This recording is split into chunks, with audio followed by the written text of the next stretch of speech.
Welcome back. ప్రస్తుతం Sensex 230, Nifty around 75 points loss లో trade అవుతుంది. మరో కాలర్ లైన్ లో ఉన్నారు ప్రస్తుతం మనతో, వారితో మాట్లాడదాం. హలో, గుడ్ ఆఫ్టర్నూన్ అండి, చెప్పండి. Good afternoon sir. Good afternoon Shesha గారు, వసంత్ గారు. హలో, గుడ్ ఆఫ్టర్నూన్ చెప్పండి. పోలారిస్ తీస్తున్నానండి. సరే, జనవరి ఫ్యూచర్. పోలారిస్ జనవరి. ఓకే, పోలారిస్ 71 లో సార్. 71 లో, ఓకే సార్ అది హోల్డ్ చేయమంటారా? కొంచెం చెప్తారని. ఒకటండి, యాక్చువల్ చెప్పాలంటే ఇప్పుడు ఐటీ ఈ రోజు ఇన్ఫోసిస్ గా రిజల్ట్ బాగుండి కొంచెం సెంటిమెంట్ ఇంప్రూవ్ అయిందంటే ఐటీ స్టాక్స్ అన్ని బాగా పెరిగేవి అండి. అయితే మీకు కొంచెం నెగిటివ్ రావడం ఉందంటే ఐటీ స్టాక్స్ లో కొంత సెల్లింగ్ ఉంది. అయితే పెద్ద అనుకున్న విధంగా పెద్ద సెల్లింగ్ ఏం లేదు. మార్నింగ్ టైం చూస్తే టీసీఎస్ ఒక టైంలో 1% 2% దాకా పెరిగింది. అయితే ఇది కొంచెం అప్ అండ్ లోనే ఉందండి. మీరు పోలారిస్ హోల్డ్ చేసుకోండి. 170, 172 ఆ లెవెల్ గా దాటిందంటే కొంత ఇంకా ఫర్దర్ గా కూడా పెరిగే అవకాశం ఉంది. 178 రూపీస్ దాకా రావచ్చు.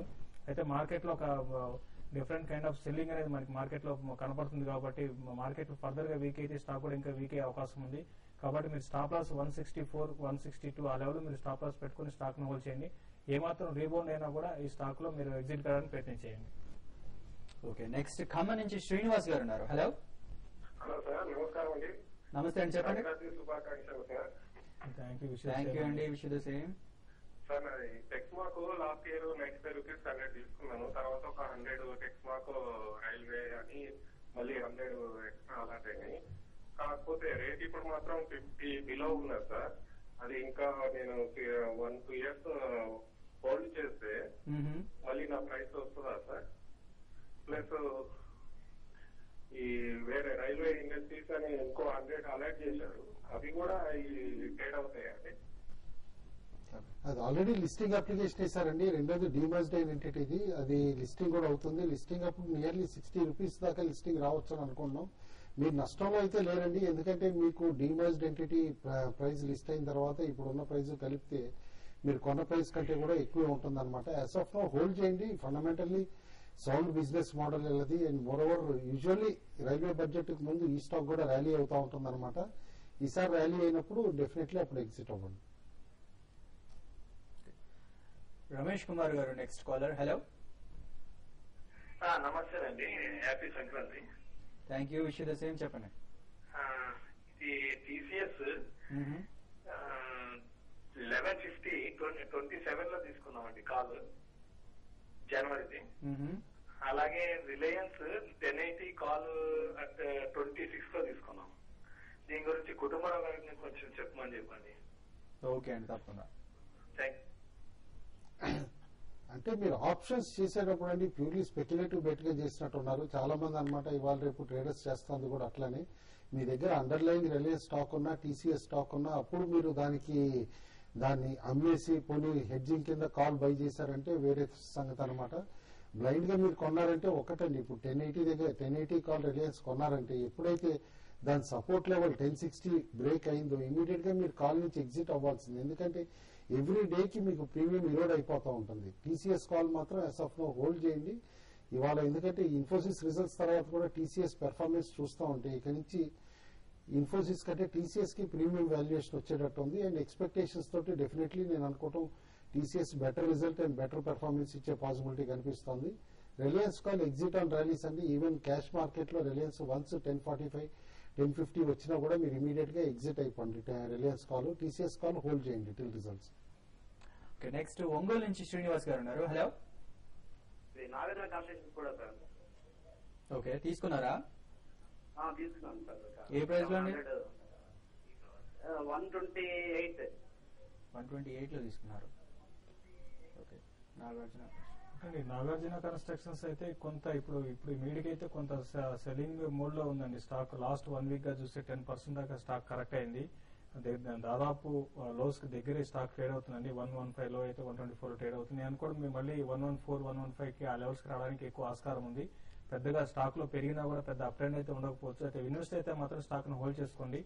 100, 105 ఆ లెవెల్ బిలో అయితే పెద్దగా రావడానికి ఆస్కారం కనపడలేదు. కాబట్టి మీకు ఇన్వెస్ట్ అయితే హోల్డ్ చేసుకోండి. షార్ట్ టర్మ్ ట్రేడర్స్ అయితే మాత్రం 128, 130 ఆ లెవెల్స్ కి వచ్చినప్పుడు, 132 ఆ లెవెల్స్ కి వచ్చినప్పుడు ఎగ్జిట్ కాండి. ఓకే, నెక్స్ట్ రాజారావు గారు ఉన్నారు లైన్ లో. హలో. హలో రాజారావు గారు, చెప్పండి. సార్ ఈ సెసగోలో డిఎల్ఓ షార్ట్ టర్మ్ టెక్నికల్స్ కావాలండి. అంటే స్టాప్ లాస్ ఎక్కడ పెట్టుకోవచ్చు, టార్గెట్స్ ఎంత వరకు రావచ్చు? మీరు ఆల్రెడీ తీసుకున్నారా, తీసుకునే ఉద్దేశంలో ఉన్నారా?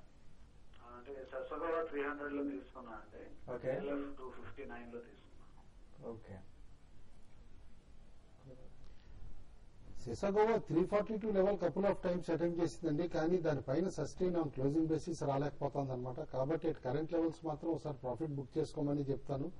ఎందుకంటే ఈ 2-3 డేస్ నుంచి కూడా స్టాక్ కాస్త ఫర్మ్ గా పెర్ఫామ్ చేయడం, కేయిన్ డీల్ క్లియర్ అవుతుంది అని చెప్పేసి అని on and of news flow రావటం వలన అనమాట ఒకసారి ప్రాఫిట్ బుక్ చేసుకోవడం అడ్వైజబుల్ అండి కరెంట్ లెవెల్లో. డిఎల్ఎఫ్ మాత్రం మీరు రైట్ ప్రైస్ లోనే కొన్నారు, బట్ రేంజ్ బౌండ్ ఉంటుందండి స్టాక్ టిల్ ఆర్బీఐ మీట్ అయ్యే వరకు అనమాట. ఎందుకంటే rate sensitive sector reality plus banking అనమాట, ఈ రెండు కూడా రేంజ్ బౌండే ఉంటాయి.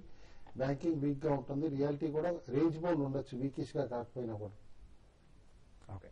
నెక్స్ట్ ప్రభాకర్ గారు లైన్ లో ఉన్నారు. హలో హలో చెప్పండి. Regarding callus refinery and Birla power అండి. క్యాలస్ రిఫైనరీ 40 పైసలు దగ్గరే కొన్నాము. అది ఎలా ఉంటుందండి, ఏంటి sir? Calls refinery usually Penney stocks ఎప్పటికైనా సరే డబుల్ ట్రిపుల్ అవ్వచ్చు అని చెప్పేసి కొంటారండి. మీరు ట్రేడ్ ట్రాన్సాక్షన్ కాస్ట్ ఎంత అవుతుంది అన్ని కూడా చూసుకోండి. ఇది వరకు రిపీటెడ్ గా రూపాయిన్నర ₹2 ఉన్నప్పుడు కూడా చాలా మంది కొనటం, ఫోన్స్ చేయటం కూడా చూసాం. అండ్ స్టాక్ ఇప్పుడు అక్కడి నుంచి కూడా 30-40 పైసలకు కూడా వచ్చేసింది. ప్రిఫరబ్లీ అవాయిడ్ చేయండి unless there is fundamentally any change in the company. ఇదేమీ లేదు సెకండ్ హ్యాండ్ రిఫైనరీ పెడుతున్నాం అని చెప్పేసి ఈక్విటీ బాగా పెంచేసి పబ్లిక్ దగ్గర నుంచి ఫండ్స్ మాపప్ చేశారనమాట. అంతే బిర్లా పవర్ కూడా ఎప్పుడైతే స్టాక్ స్ప్లిట్ చేసి పెన్నీ స్టాక్ చేశారో అప్పటి నుంచి కూడా కాషన్ చేస్తానే ఉన్నాం అవాయిడ్ చేయమని. అవాయిడ్ అండి ఇలాంటి స్టాక్స్ కంటే ఇప్పుడు మార్కెట్ స్ట్రాంగ్ కరెక్షన్ లో ఉంది. ఫండమెంటల్లీ సౌండ్ స్టాక్స్ చాలా చీప్ గా కూడా దొరుకుతున్నాయి, అవి అక్యుములేట్ చేసుకోవచ్చు. ఓకే. ఇంకొక బిర్లా పవర్ కూడా అడిగినట్టున్నారు. బిర్లా పవర్ కూడా సేమ్ ఎందుకు రెండు కూడా ఒకే టైప్ అండి. బిర్లా పవర్ కూడా కంటిన్యూగా చెప్తున్నాను అన్నమాట స్టాక్స్ కి దూరంగా ఉండమని. మరి ముఖ్యంగా ఇటువంటి మార్కెట్ లో ఆ స్టాక్స్ ఎటువంటి ఏ రోజు కూడా పెరిగే అవకాశం పెద్దగా ఉండదు. కాబట్టి బెటర్ అనేది ఇటువంటి స్టాక్స్ కి దూరంగా ఉండడం చాలా వరకు బెటర్ అండి. ఓకే. నెక్స్ట్ రత్నకుమార్ గారు రాజమండ్రి నుంచి లైన్ లో ఉన్నారు. హలో నమస్తే సార్. నమస్తే అండి, చెప్పండి. జెట్టర్ కరెంట్ పొజిషన్ తీసుకొచ్చారు సార్. అండ్ యూకో బ్యాంక్ గురించి వచ్చేసి ఫస్ట్ స్టాక్ ఏదన్నారండి? Jet Airways sir. Jet Airways. Okay. Current position తీసుకొచ్చా లేదా? ఓకే. జెట్ ఎయిర్వేస్ అయితే మీరు ఒక ఇన్వెస్ట్మెంట్ కోసం అయితే కరెంట్ లెవెల్స్ లో తీసుకోవచ్చు అండి. అయితే రీసెంట్ గా వీడియో చూస్తే కొంచెం క్రూడ్ ఆయిల్ పెరగడంతో ఏంటంటే ATF ఎయిర్ టర్బైన్ ఫ్యూయల్ కూడా బాగా పెరిగే అవకాశం ఎక్కువ ఉంది. కాబట్టి ఏంటంటే ఈ స్టాక్స్ లో కొంత హై లెవెల్ సెల్లింగ్ అనేది వస్తుందండి. అయితే మీరు ఏవైతే ఏవియేషన్ సెక్టర్ లో బై చేయాలనుకుంటే మాత్రం షార్ట్ టర్మ్ కోసం కాకుండా బాగా లాంగ్ టర్మ్ కోసం అయితే బై చేయొచ్చు. అయితే ఓవరాల్ లాంగ్ టర్మ్ కి అయితే టెక్నికల్ గా స్టాక్ అయితే చాలా స్ట్రాంగ్ గా ఉందండి. రీసెంట్ గా కొంచెం కరెక్షన్ వస్తున్నా కూడా అరౌండ్ 620, 640 లో చాలా స్ట్రాంగ్ సపోర్ట్ ఉంది. కాబట్టి అరౌండ్ ఆ లెవెల్ కి వచ్చినప్పుడు ఈ స్టాక్ ని మీరు ఇన్వెస్ట్మెంట్ కి అయితే తీసుకోండి. యూకో బ్యాంక్ ఒకటండి యూకో బ్యాంక్ విషయానికి వస్తే ఇంతకుముందు చెప్తూనే ఉన్నామండి. ఏవైనా కుటుంబరావు గారు కూడా ఈ ఓవరాల్ 2011 కి బ్యాంకింగ్ స్టాక్స్ బాగా వీక్ అంటున్నారు.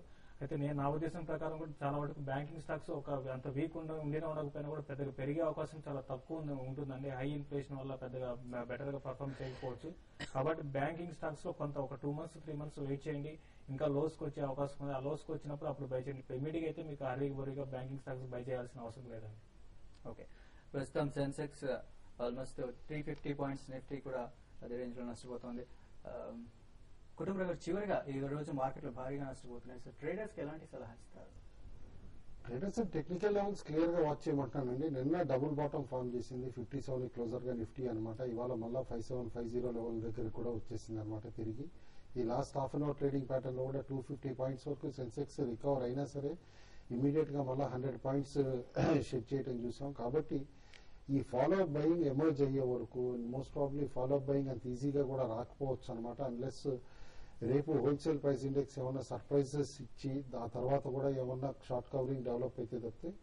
బట్ స్ట్రాంగ్ ట్రేడింగ్ రేంజ్ ఉందండి. 57 కి క్లోజర్ గా వచ్చినప్పుడు గట్సీ ట్రేడర్స్ బయింగ్ అటెంప్ట్ చేయొచ్చు. బట్ అదే సేమ్ థింగ్ 5840, 5850 లెవెల్స్ కి వస్తా ఉంటే షార్ట్స్ కూడా అటెంప్ట్ చేయొచ్చు. ప్రిఫరబ్లీ సైడ్ లైన్స్ లో ఉండి యాక్షన్ వాచ్ చేసి నెక్స్ట్ వీక్ మార్కెట్స్ స్టేబుల్ అయిన తర్వాతే ట్రేడ్ చేయడం బెటర్ అనిపిస్తుంది. ఓకే. ప్రస్తుతం Sensex 350, Nifty around 110 points loss లో ట్రేడ్ అవుతుంది. ఇక ఇవి బిజినెస్ లంచ్ విశేషాలు. మరి కాసేపట్లో TV5money.com లోని ఆఫ్టర్నూన్ ట్రేడ్ కార్యక్రమంలో మీ మెయిల్స్ కి సమాధానాలు ఇస్తాం. సో మీకు ఏమైనా సందేహాలు ఉంటే ప్లీజ్ మెయిల్ us.